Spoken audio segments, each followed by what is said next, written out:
Bien, pues yo sé que muchos de ustedes están muy ocupados y por eso quiero, la mayoría de los videoclips los quiero hacer un poquito así como que cortos. Me parece que YouTube te da un límite de 10 minutos, los míos en términos generales los he estado haciendo alrededor de 7 minutos. Pero déjame explicarte un poquito con respecto a la Biblia y cómo es bueno dividirla para entender un poquito mejor la misma. En el capítulo 1 y capítulo 2 básicamente habla de la creación del hombre. Y mucha gente ha dicho que el capítulo 2 es una repetición del capítulo 1. Mentira, no es una repetición, es una continuación y hace un poco énfasis en otra cosa.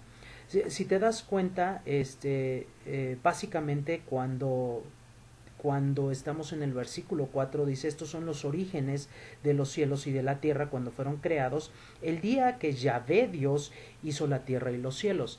Acuérdate que Jehová no es una palabra realmente que haya existido, simplemente fue una palabra hechiza.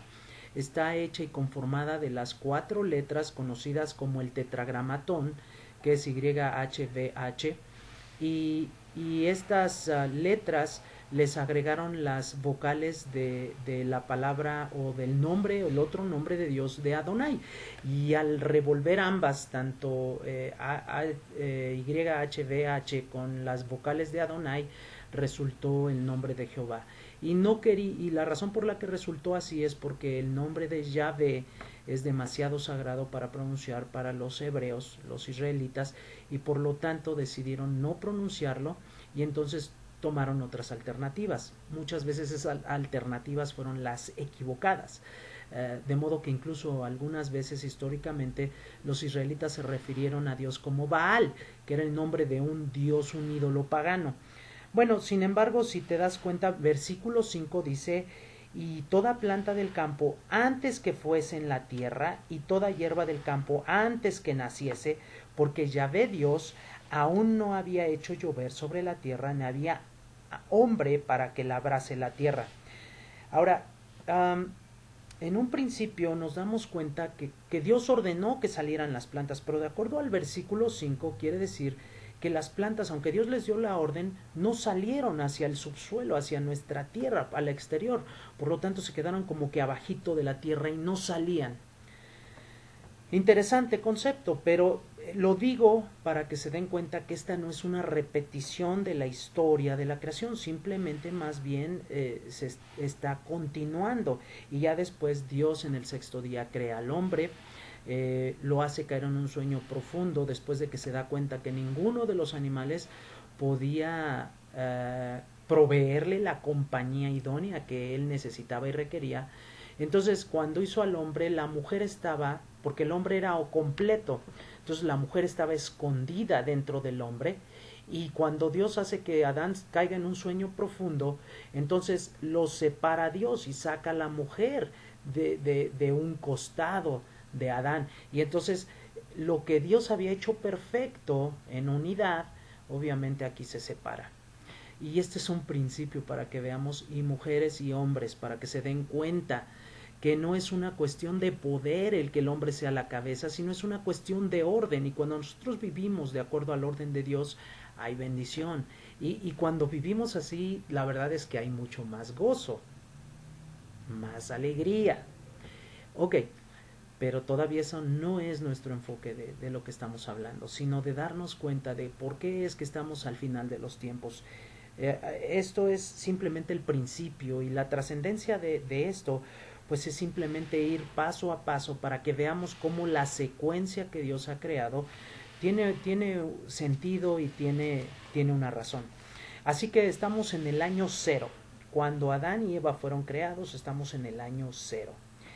Muy bien, en el capítulo 3 vemos la caída del hombre cuando Adán y Eva la riegan desobedeciendo y pues básicamente no podemos ni culpar a la mujer. Hay muchos chistes por ahí, ¿no? Del hombre y la mujer que este pues de esta situación de un principio.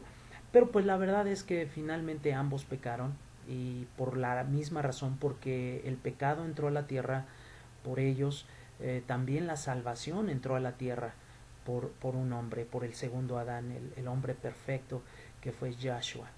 Ahora, no sé si ya se los he mencionado previamente, pero la razón por la que se llama Yahshua es muy simple, es muy sencillo.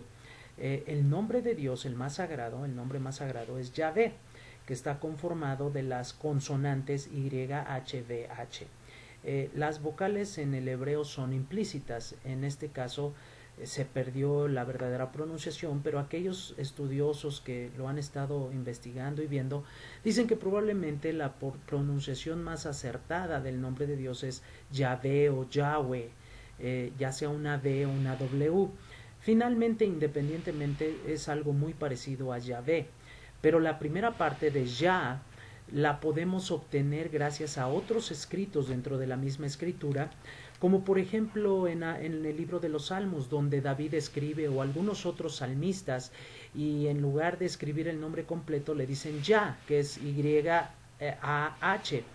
Y lo interesante de esto es que entendamos, como dice ahí en Lucas, en los primeros capítulos, cuando el ángel se aparece y le dice a José y a María, y llamarás su nombre Emanuel, y todo este tipo de cosas, porque él salvará al pueblo de sus pecados. Entonces, Yahshua viene de Yah, el nombre de Yahvé, la primera parte del nombre, entonces por eso es Yah, que es Dios, y Shua, salvación. Entonces, Dios salva, o Dios es salvación, o Dios me salva. Puede tener todas estas connotaciones. Sin embargo, lo que sí entendemos es que es Dios, o Yahvé, Dios salva. Y entonces, por eso sabemos que el nombre de Jesús, su verdadero nombre es Yahshua. Ese es el nombre más acertado. Por ahí algunos dicen Yeshua. Y sí, bien es posible hacerlo jugando con las letras, como la Biblia lo hace en muchos escritos. La verdad es que ese es su nombre, ¿no? Yahshua. Ahora le puedes decir Yeshua, pero no hay nada mejor como decirle por su verdadero nombre. Algunos en mi nombre, obviamente me dicen Raimundo, y aunque ese es mi nombre, algunos dicen Reimundo, y otros dicen Rey, y etcétera, etcétera. Pero sabemos y entendemos, ¿no? Jesús no es el verdadero nombre de él. Y más al futuro les voy a decir por qué es necesario que empecemos a decirle a él por su nombre, a Yahshua, y la necesidad para nosotros y para el mundo de entender esta parte de su nombre.